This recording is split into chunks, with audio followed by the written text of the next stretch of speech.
بسم الله الرحمن الرحيم. الحمد لله الذي أنزل على عبده الكتاب ولم يجعل له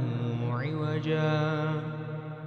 قيما لينذر بأسا شديدا من لدنه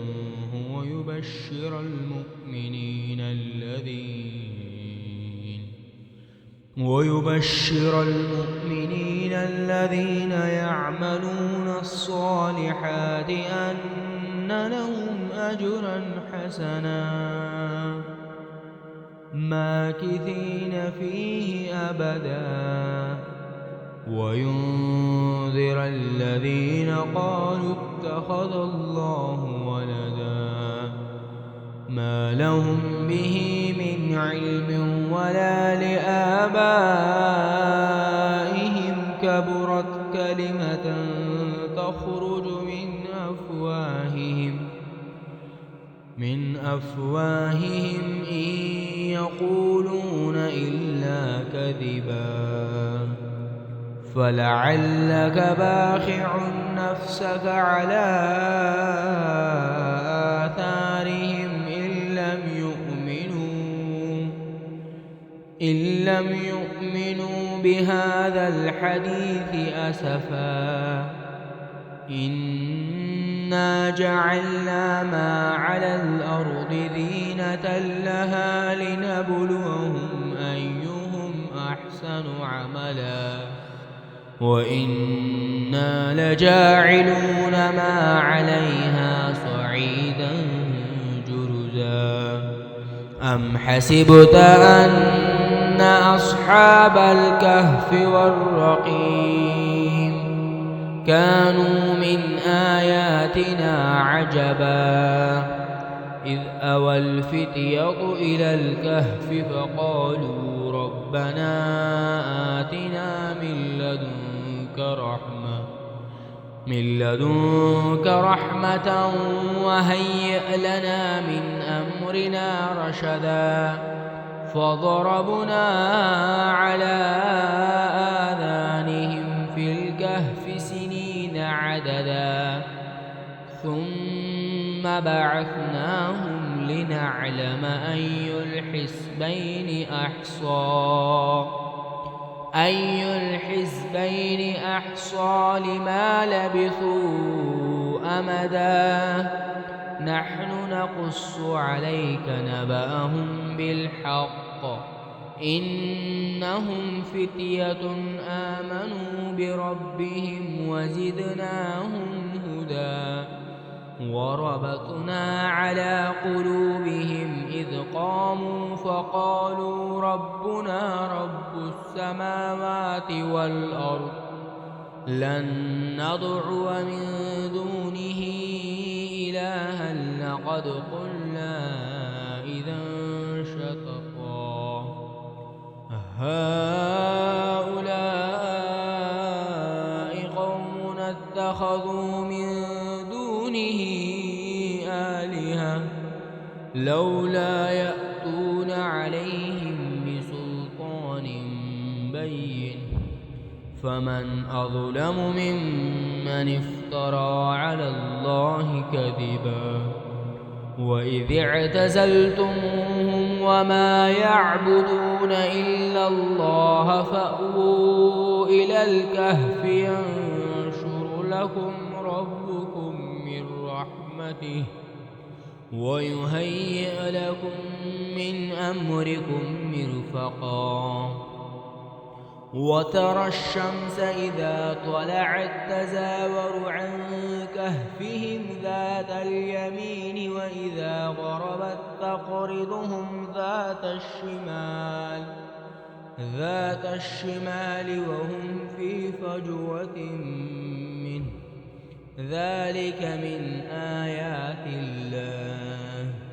من يهد الله فهو المهتد ومن يضلل فلن تجد له وليا مرشدا وتحسبهم أيقاظا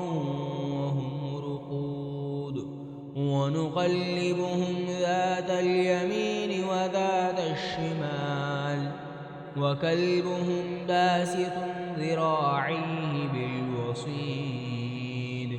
لو اطلعت عليهم لوليت منهم فرارا ولملئت منهم رعبا وكذلك بعثناهم ليتساءلوا بينهم قال قائل منهم كم لبثتم قالوا لبثنا يوما أو بعض يوم قالوا ربكم أعلم بما لبثتم فابعثوا أحدكم بورقكم هذه إلى المدينة فلينظر أيها أزكى طعاما فليأتكم برزق منه وليتلطف ولا يشعرن بكم أحدا إنهم إن يظهروا عليكم يرجموكم أو يعيدوكم في ملتهم ولن تفلحوا إذا أبدا وكذلك أعثرنا عليهم ليعلموا أن وعد الله حق وأن الساعة لا ريب فيها إذ يتنازعون بينهم أمرهم فقالوا بنوا عليهم بنيانا ربهم أعلم بهم قال الذين غلبوا على أمرهم لنتخذن عليهم مسجدا سيقولون ثلاثة رابعهم كلبهم ويقولون خمسة سادسهم كلبهم رجما بالغيب ويقولون سبعة وثامنهم كلبهم قل ربي أعلم بعدتهم ما يعلمهم إلا قليل فلا تمار فيهم إلا مراء ظاهرا ولا تستفت فيهم منهم أحدا ولا تقولن لشيء إني فاعل ذلك غدا إلا أن يشاء الله واذكر ربك إذا نسيت وقل عسى أن يهديني ربي لأقرب من هذا رشدا ولبثوا في كهفهم 300 سنين وازدادوا 9 قل الله أعلم بما لبثوا له غيب السماوات والأرض أبصر به وأسمع ما لهم من دونه من ولي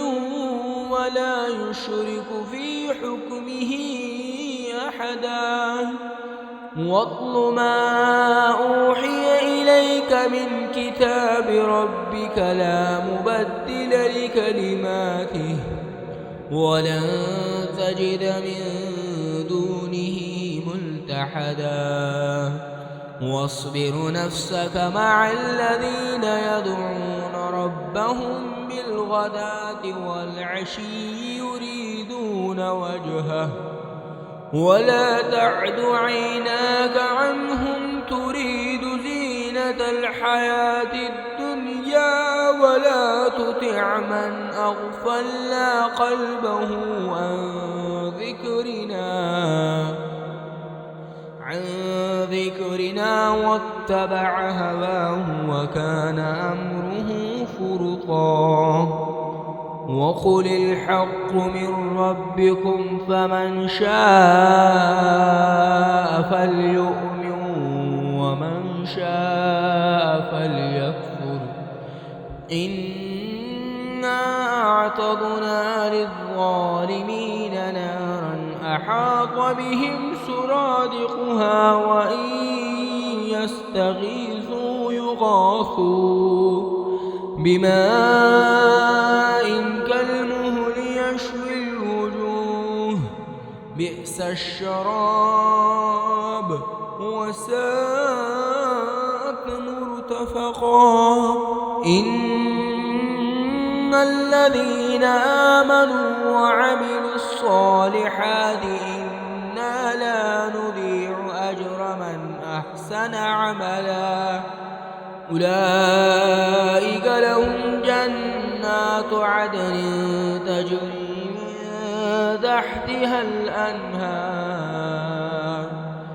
تجري من تحتهم الأنهار يحلون فيها من أساور من ذهب ويلبسون ثيابا خضرا من سندس وإستبرق متكئين فيها على الأرائك نعم الثواب وحسنت مرتفقا واضرب لهم مثل الرجلين جعلنا لأحدهما جنتين من أعناب وحففناهما بنخل وجعلنا بينهما زرعا كلتا الجنتين آتت أكلها ولم تظلم منه شيئا وفجرنا خلالهما نهرا وكان له ثمر فقال لصاحبه وهو يحاوره أنا أكثر منك مالا وأعز نفرا ودخل جنته وهو ظالم لنفسه قال ما أظن أن تبيد هذه أبدا وما أظن الساعة قائمة ولئن رددت إلى ربي لأجدن خيرا منها منقلبا قال له صاحبه وهو يحاوره أكفرت بالذي خلقك من تراب ثم من نطفة ثم سواك رجلا لكن هو الله ربي ولا أشرك بربي أحدا ولولا إذ دخلت جنتك قلت ما شاء الله لا قوة إلا بالله إن ترني أنا أقل منك مالا وولدا فعسى ربي أن يؤتيني خيرا من جنتك ويرسل عليها حسبانا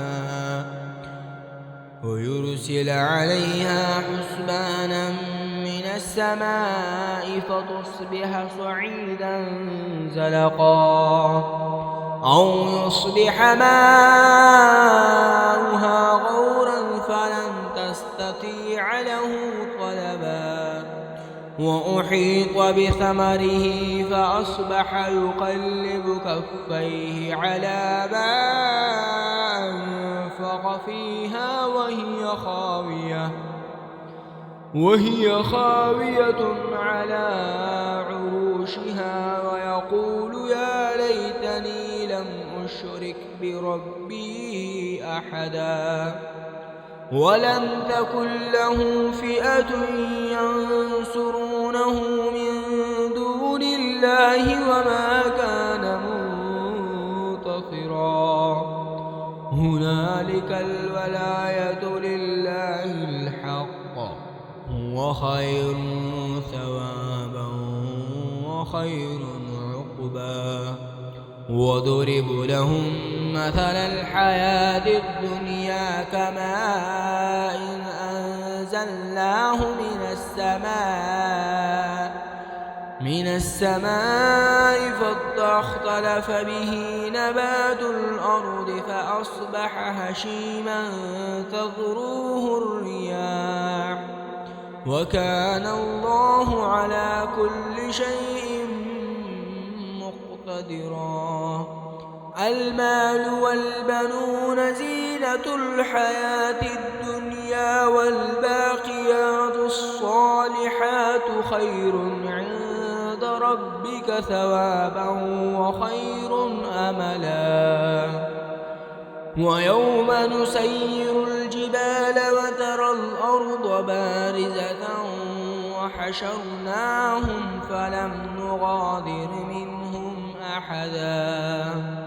وعرضوا على ربك صفا لقد جئتمونا كما خلقناكم أول مرة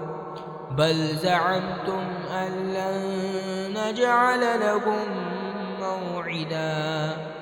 ووضع الكتاب فترى المجرمين مشفقين مما فيه ويقولون يا ويلتنا ما لهذا الكتاب لا يغادر صغيرة ولا كبيرة إلا أحصاها ووجدوا ما عملوا حاضرا ولا يظلم ربك أحدا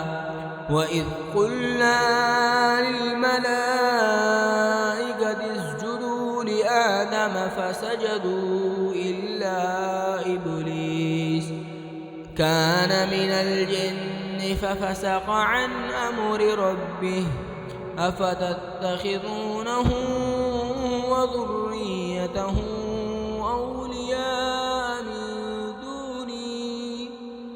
أولياء من دوني وهم لكم عدو بئس للظالمين بدلا ما أشهدتهم خلق السماوات والأرض ولا خلق أنفسهم وما كنت متخذ المضلين عددا ويوم يقول نادوا شركائي الذين زعمتم فدعوهم فلم يستجيبوا لهم وجعلنا بينهم موبقا ورأى المجرمون النار فظنوا أنهم مواقعوها ولم يجدوا عنها مصرفا ولقد صرفنا في هذا القرآن للناس من كل مثل وكان الإنسان أكثر شيء جدلا وما منع الناس أن يؤمنوا إذ جاءهم الهدى ويستغفروا ربهم إلا أن تأتيهم سنة الأولين أو يأتيهم العذاب قبلا وما نرسل المرسلين إلا مبشرين ومنذرين ويجادل الذين كفروا بالباطل ليدحضوا به الحق واتخذوا آياتي وما أنذروا هزوا ومن أظلم ممن ذكر بآيات ربه فأعرض عنها ونسي ما قدمت يداه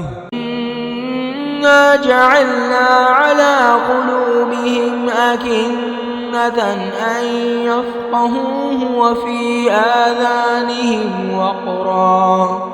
وإن تدعهم إلى الهدى فلن يهتدوا إذا أبدا وربك الغفور ذو الرحمة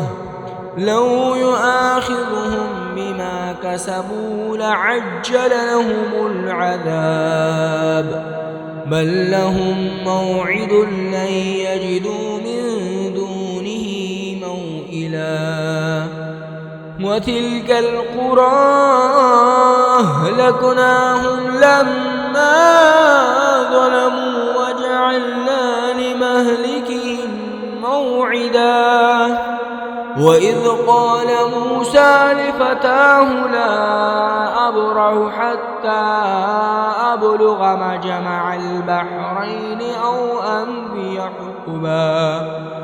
فلما بلغا مجمع بينهما نسيا حوتهما فاتخذ سبيله في البحر سربا فلما جاوزا قال لفتاه آتنا غداءنا لقد لقينا من سفرنا هذا نصبا قال أرأيت إذ أوينا إلى الصخرة فإني نسيت الحوت وما أنسانيه إلا الشيطان أن أذكره واتخذ سبيله في البحر عجبا قال ذلك ما كنا نبغي فارتد على آثارهما قصصا فوجدا عبدا من عبادنا آتيناه رحمة من عندنا وعلمناه من لدنا علما قال له موسى هل أتبعك على أن تعلمني مما علمت رشدا قال إنك لن تستطيع معي صبرا وكيف تصبر على ما لم تحط به خبرا قال ستجدني إن شاء الله صابرا ولا أعصي لك أمرا قال فإن اتبعتني فلا تسألني عن شيء حتى أحدث لك منه ذكرا فانطلقا حتى إذا ركبا في السفينة خرقها قال أخرقتها لتغرق أهلها لقد جئت شيئا إمرا قال ألم أقل إنك لن تستطيع معي صبرا قال لا تؤاخذني بما نسيت ولا ترهقني من أمري عسرا فانطلقا حتى